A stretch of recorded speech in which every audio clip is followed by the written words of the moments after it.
Assalamualaikum warahmatullahi wabarakatuh. Di sini saya akan menjelaskan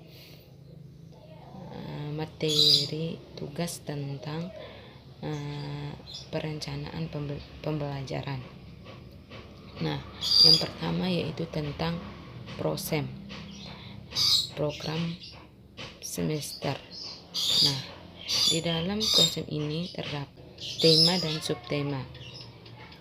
Yang pertama yaitu tema tentang diriku. Subtemanya yaitu pertama, tubuh, identitasku, kesukaanku, keluargaku. Nah, yang kedua yaitu negara. Tema yang kedua yaitu negaraku. Subtemanya yaitu Indonesiaku, Sumba Barat, kelurahan. Tema yang ketiga yaitu budayaku. Subtemanya yaitu budaya Sumba Barat. Tema yang kelima lingkunganku. Subtemanya yaitu rumah dan sekolah. Tema yang keenam yaitu tentang kebutuhanku. Nah, kebutuhanku subtemanya pakaian, makanan, dan minuman. Tema yang ketujuh yaitu tentang binatang. Subtemanya yaitu binatang di air, binatang di darat, binatang bersayap, binatang ternak, dan binatang buas. Tema yang ke-8. Nah, yang sekarang masuk pada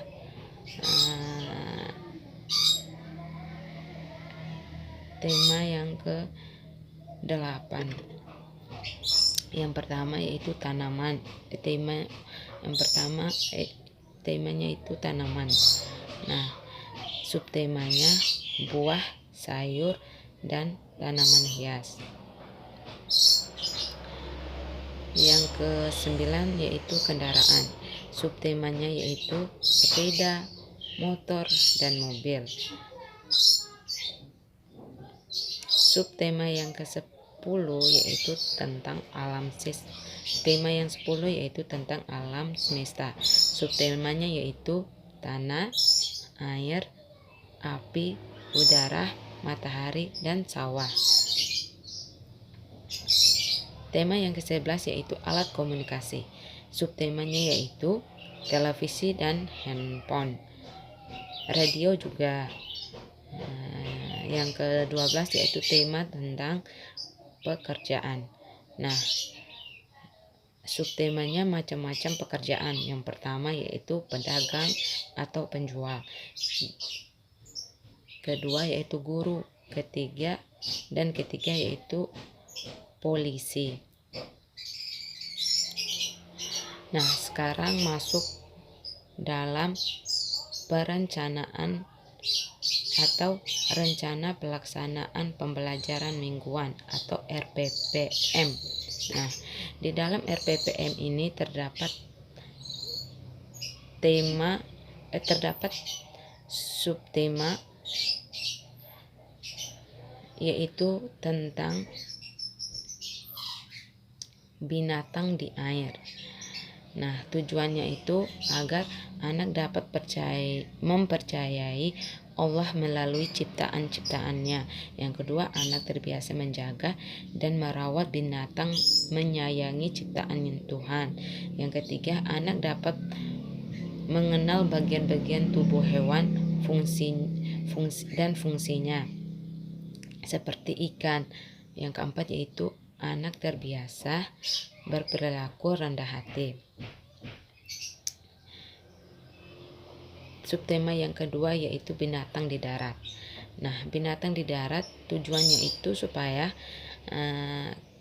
anak terbiasa menjaga dan merawat binatang-binatang kesayangan ciptaan Tuhan. Yang kedua, anak bisa mengenal macam-macam binatang, warna kulit, suara-suara dan ciri-ciri binatang di sekitarnya. Yang ketiga, anak dapat mengungkapkan perasaan emosi dengan tepat. Dan yang keempat yaitu anak terbiasa bersikap mandiri dalam melakukan kegiatan sehari-hari. Subtema yang ketiganya yaitu tentang binatang bersayap. Tujuannya yaitu agar anak terbiasa melakukan kegiatan ibadah sehari-hari sesuai dengan keyakinan agama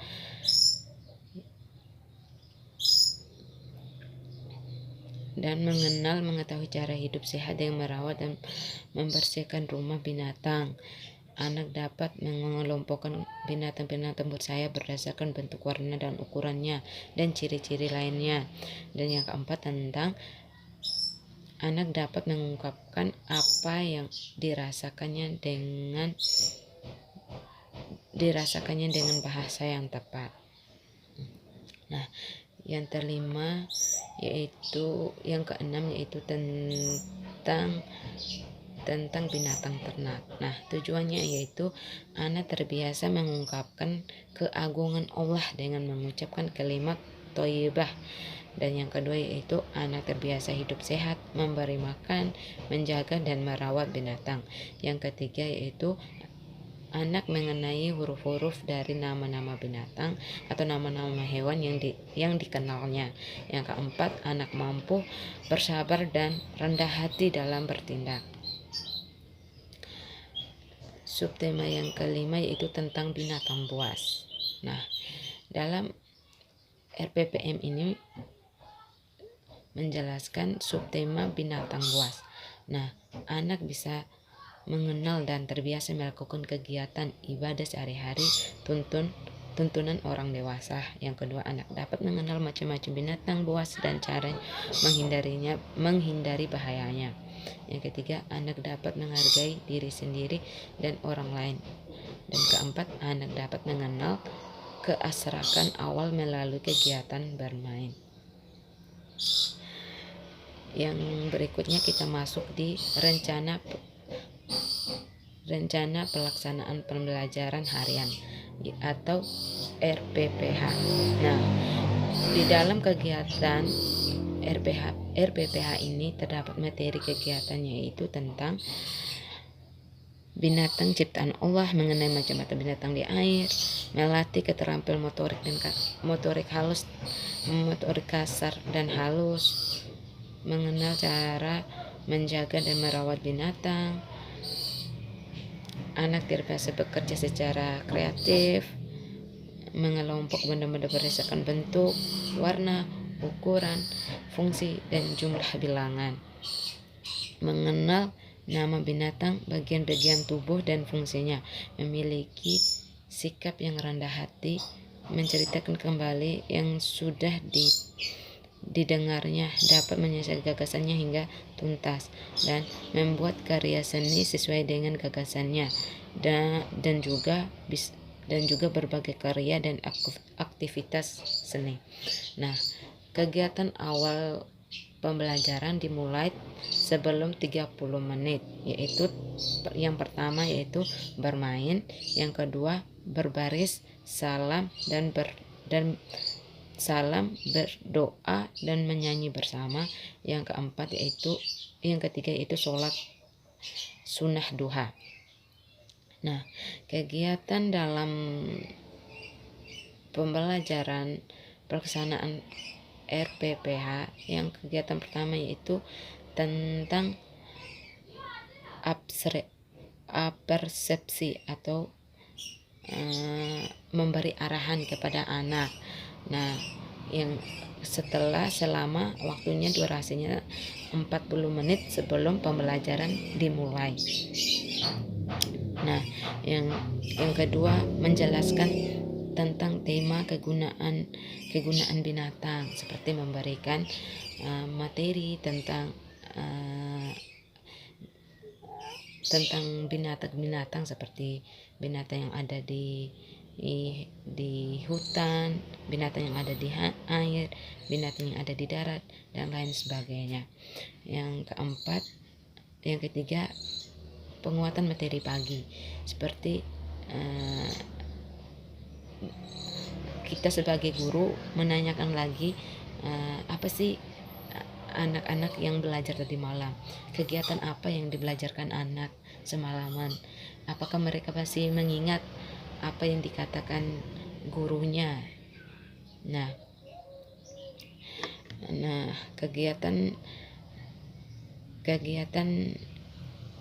akhirnya yaitu menyanyi bersama 10 menit terakhir, yaitu kegiatan terakhirnya.